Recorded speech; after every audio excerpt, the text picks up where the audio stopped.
Bonjour les parents, bonjour les pros de la petite enfance, je m'appelle Caroline, je suis infirmière sur Paris et bienvenue dans ma chaîne YouTube Le Trousseau d'Apolline, chaîne entièrement dédiée à la parentalité. Nous démarrons ensemble une série sur l'allaitement.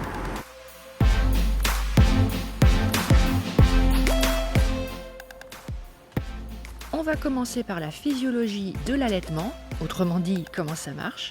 Nous verrons aussi la pratique en France par les taux d'allaitement et enfin une petite explication sur la recommandation de l'OMS sur l'allaitement. Pour comprendre comment ça fonctionne l'allaitement, il faut connaître le corps de la femme pour comprendre la lactation.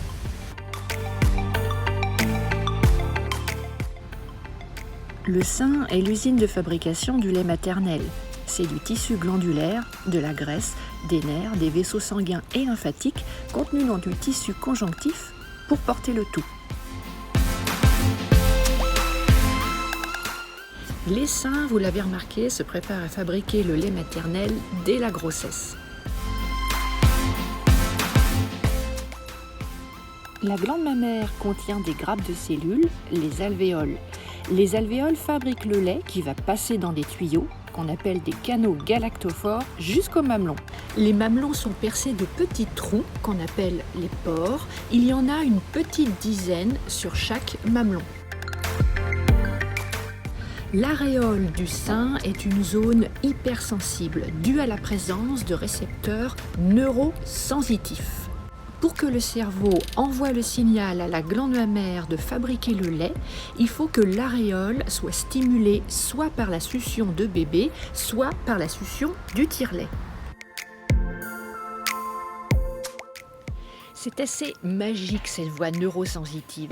La stimulation du bébé est le facteur déclenchant, mais l'ordre de fabriquer le lait part du cerveau et dans la partie du cerveau qu'on appelle le cerveau émotionnel. C'est dingue. Suite à la succion de bébé, dans le cerveau de maman, l'hypothalamus analyse ce signal et donne l'ordre à l'hypophyse de sécréter les hormones, la prolactine puis l'ocytocine. La prolactine est l'hormone qui déclenche la fabrication du lait maternel. Et l'ocytocine est l'hormone qui déclenche l'écoulement du lait. On dit aussi l'expression du lait. L'intérêt de s'informer est aussi de combattre les idées reçues. En voici une. La qualité du lait, la quantité de lait, la capacité d'allaiter n'ont rien à voir avec la grosseur ou la forme des seins. Après avoir vu le fonctionnement organique de l'allaitement, intéressons-nous à présent à sa pratique en France. L'allaitement en France, c'est un peu l'illustration de comment faire simple si on peut faire compliqué. Au début du XXe siècle, l'industrie alimentaire a créé les tout premiers laits en poudre. Elle a séduit par un marketing assez génial la majorité des Français en quelques décennies. Il faut bien dire, les médecins, les pharmaciens ont été publicitairement parlant ce que Georges Clooney est pour Nespresso. Un atout charme incontestablement vendeur. Ouais, c'est quand même intéressant parce que Georges Clooney a aussi connu le succès quand il a enfilé une blouse blanche. On peut dire que c'est dans les années 70 que les taux d'allaitement étaient descendus au plus bas, aux environs de 37%. Petit à petit, le vent des tendances familiales et des conseils scientifiques a tourné et les taux d'allaitement sont remontés lentement mais sûrement. Je suis sûre que ce chiffre vous a surpris. Et oui, presque 7 femmes sur 10 choisissent d'allaiter à la maternité. 7 mères sur 10. Qu'est-ce qu'on attend pour développer l'accompagnement à l'allaitement ? Il est intéressant de noter que depuis quelques années, ces chiffres régressent un petit peu. On est aux alentours des 67%.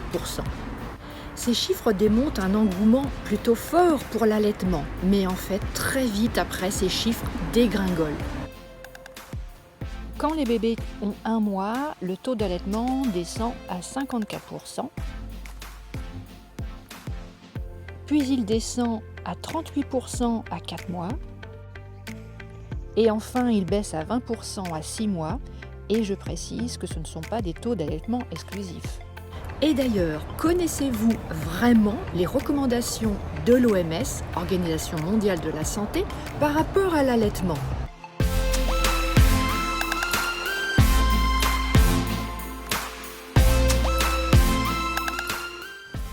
Je sais, c'est difficilement compatible avec nos sociétés modernes.